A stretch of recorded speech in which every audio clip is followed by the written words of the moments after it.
31st night, শোনো, কথা আমার লম্বা হয়ে যাবে। একটা দেশের জন্য সেনাবাহিনী যেমন দরকার, নিজস্ব একটা সংস্কৃতি দরকার। কথা ঠিক না বেঠিক? না হলে আপনারা থাকবেন এদেশি, কিন্তু মন ও মস্তিষ্কে আপনারা হয়ে যাবেন ভিনদেশি। কথা ঠিক না বেঠিক?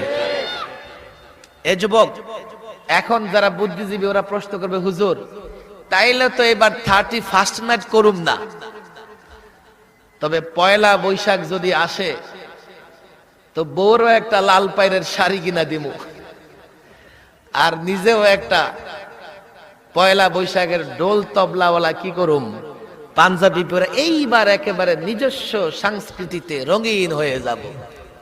হাতে দড়ি, পায়ে দড়ি, এটা পৌত্তলিক সংস্কৃতি।